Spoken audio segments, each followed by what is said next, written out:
Hello and welcome to the Quarterly Context webinar for the third quarter of 2016 for clients and friends of the advisory group and WealthStep. WealthStep is the division of the advisory group that provides a simplified service for up-and-coming clients as well as 401k plan participants. My name is Greg Patterson, and these quarterly context webinars are designed to provide high-level perspective regarding the economy, markets, and investor behavior patterns in order to help both personal wealth and institutional clients better achieve their goals. We try to keep these meetings to about 20 minutes, and we'll also circulate a video link should you like to view some part of it again or to pass it on to someone that you think we might be able to help through the video. If you have any questions, please submit them in the question box, and we'll either address them as we go or at the end. So let's get started. As a high-level reminder, the most important beginning point is always your particular goals, what's required versus desired, and short-term versus long-term. So as elements change in your needs and the different dynamics of your planning process, whether institutional or personal, please let us know and we'll help you walk through any adjustments that might be helpful accordingly. Taking a look at the market overview, you can see the U.S. developed emerging markets and most bond markets were up for the quarter, with real estate globally having a slight negative, but a very strong quarter from an equity or stock standpoint, with emerging markets up 9% and U.S. and international developed between 4.5% to 6+%. So strong, quite a strong quarter. We can see here how that compares with the average quarterly return over the last number of years, and clearly those are strong quarters, with of course real estate being a little weaker. However, real estate has been on quite a run for the last number of years, so it's not surprising that there will be some pullbacks periodically.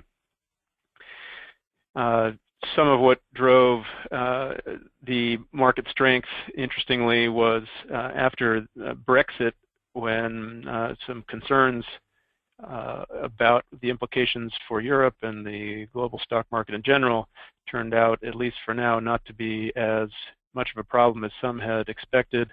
That led to initially to a flight to safety during the quarter, and then concerns cooled and the more speculative stocks and stocks in general got a boost. Also, with cooling rate concerns during the quarter, allowed some upward movement in prices. If we take a peek at the quarter in terms of events, won't go through the events in detail here, but this is just a reminder that in any given quarter or year, much of the market shifts have to do with short-term news, and it's very important to remember that, again, those are short-term events that should not affect long-term strategies, and in the long run, news is less relevant, and the capital markets play out as things revert to the mean, whereas in the short run, excitement or concern can lead to high and low returns. Looking at the 4 bad bears chart update, we can see here where the blue line of the global financial crisis currently lies. The global financial crisis fell to its low in March of 2009 and has had subsequently a very strong recovery, as they're shown after inflation, for a more appropriate comparison versus the other markets, the Great Depression, the dot-com crash and recovery, and the oil and financial crisis of the 70s. And as a result, you can see it's quite a bit ahead on a relative basis, and also ahead of the projected long-term return for stocks. So that may mean, as we've seen in the last year or two, a little bit of cooling, and that may continue to occur as we revert a little bit more towards the mean. In terms of the economic snapshot, GDP was at 1.2%, where cautious business activity outweighed the relatively strong consumer sentiment of the consumer. and rates remained right at 0.5%. The Fed was considering an increase and pulled back, saying that it was prudent to wait. The Bank of England cut rates in the wake of Brexit, 0.25%. Inflation remains tame still and remains below the Fed's 2% target. So that's one of the reasons that they've been reticent to cut rates, not wanting to hamper growth in a way that might cause any sort of shift towards any sentiment around deflation and hampering of growth. Wage growth or unemployment first moved up just a little bit, but primarily because more people were seeking jobs. And the two maybe most positive indicators for the quarter were that wage growth increased 2.4%, with median U.S. incomes jumping 5.2%. So that was the first gain since before the global financial crisis. You can see this chart that's been superimposed here, where the current level is about $56,500 for the median income in the U.S., still below 1999 levels, but the first time there's a significant rise in several years. That type of change can be what precedes a greater growth rate, but that's yet to be determined. This also has been improving consumer sentiment, as you can imagine. Oil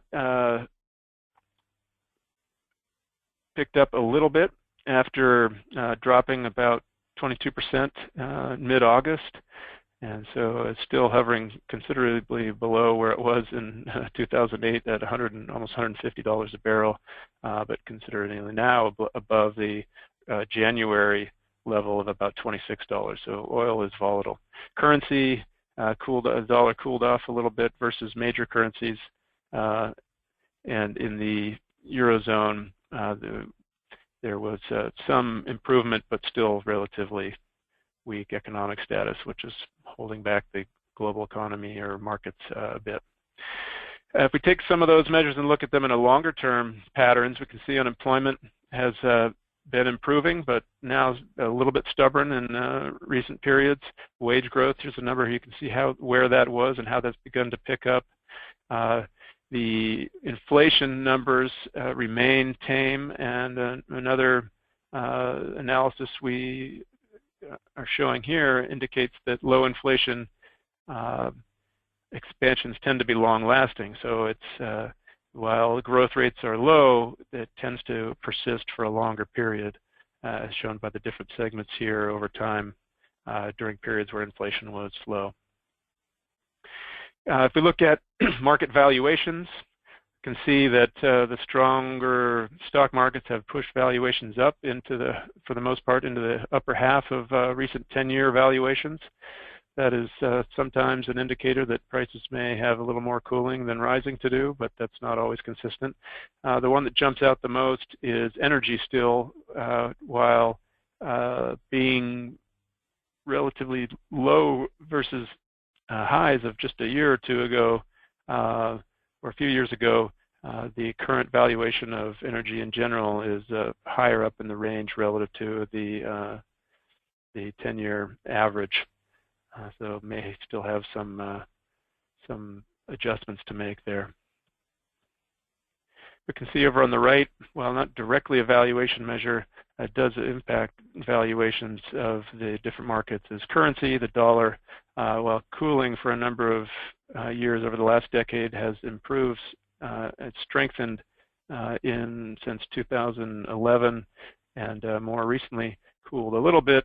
And as rates rise, that tends to have the impact of strengthening the dollar as well. So it'll be interesting to see, depending on the speed and size of rates, which is expected to be low and infrequent for a while, how that impact on the dollar is, and therefore also stock markets.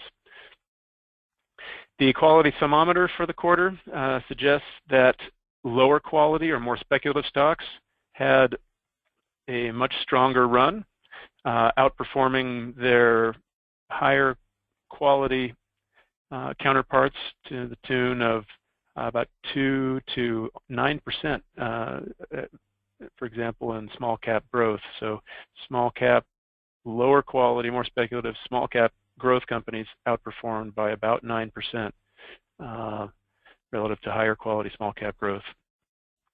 For the year, it's more mixed, and a big component of what seemed to drive this for the quarter was the rally on the waning concerns of the Brexit dynamics that mentioned earlier. If we look at bonds, after a period of 7 quarters where bonds were positive, I think it's the only year on this chart where there was such a run. There have been some slight negatives or slight drops in bond returns in August and September. Again, we'll see where this goes when rates begin to pick up. Should increase bond volatility a little bit. In terms of investor behavior, same pattern as usual. Mutual fund cash flows over time show how investors have moved out of cash and into stocks just in time for stocks to crash, and then push money out of stocks and back into cash or bonds, back and forth over time.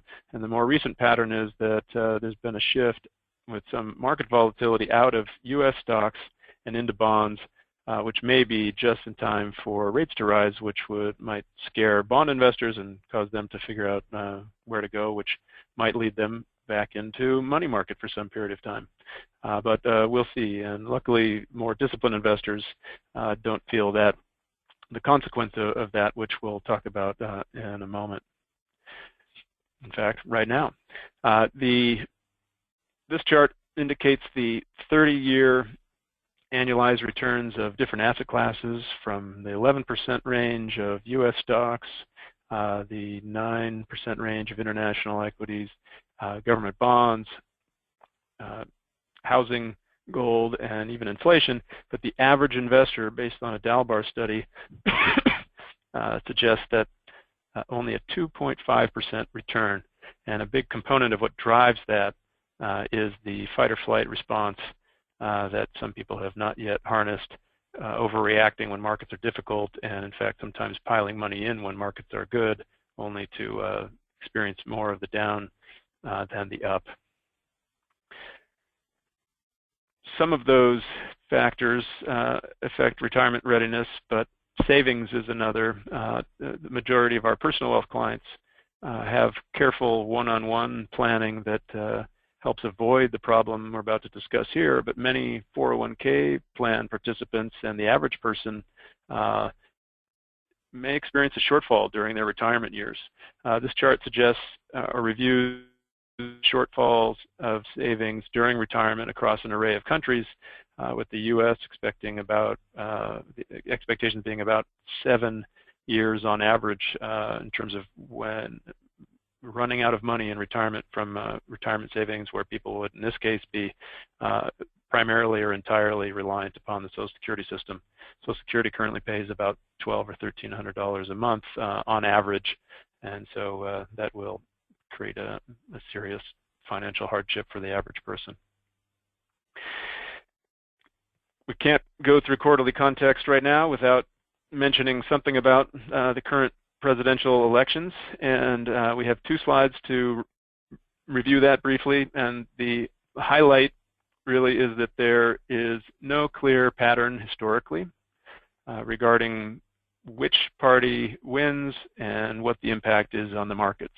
This chart shows monthly returns, a histogram going back to 1926, and where you see blue, that is the return for the month when a Democrat won, and when you see red is the return, monthly return, when a Republican won the presidential race.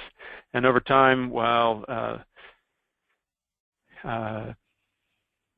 there are some what might appear to be some slight patterns, it's really more random and very unpredictable in terms of what could happen. So a good reminder not to respond to short-term temptations or concerns because there's really no way to predict what will happen with regard to the impact on the market from the elections.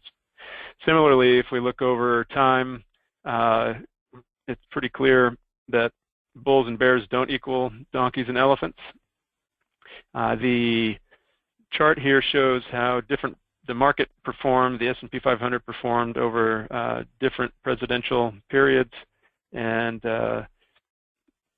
while there are some dips in each period, there are also rises, and for the most part, there's no predictable pattern here. Other studies we've seen suggest, and practical experience suggests, that it's really the bigger driver of markets in terms of the political, although it's not supposed to be political element, is the Federal Reserve action that has that little bit more of a lever in terms of what the economy and the market does, whereas presidents have less impact. And in some cases, it's difficult to estimate what's really attributable to each president because sometimes a policy may have begun at a certain stage and they spill over into the next presidency and so forth. So no real clear pattern at all. As a result, we don't advise trying to guess and act on short-term concerns about politics. Not a lot in terms of the rules and regulations reminder this corner, a relatively quiet period in that regard. We do have an update on WealthStep currently. This is a tool. You can see what the homepage looks like now at wealthstep.com. It's not quite available for public use in terms of creating accounts, but we are going into internal and external beta testing over the next couple of months.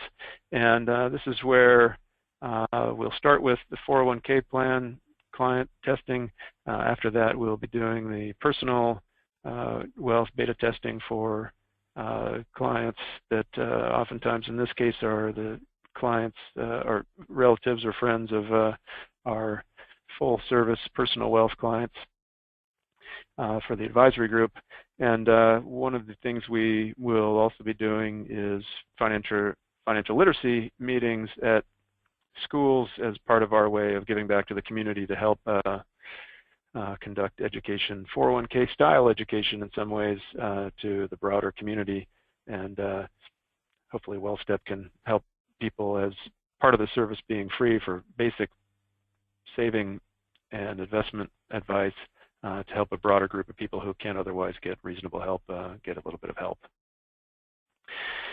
So with that, I'd like to thank you for attending today. We always appreciate your thoughts. Feel free to call us, submit a question right now on the webinar input, shoot us an email. We always want to hear how we can support you better, what ideas you have, how we can improve. That's very important to us. We want to be your best financial advice, resource, and support system.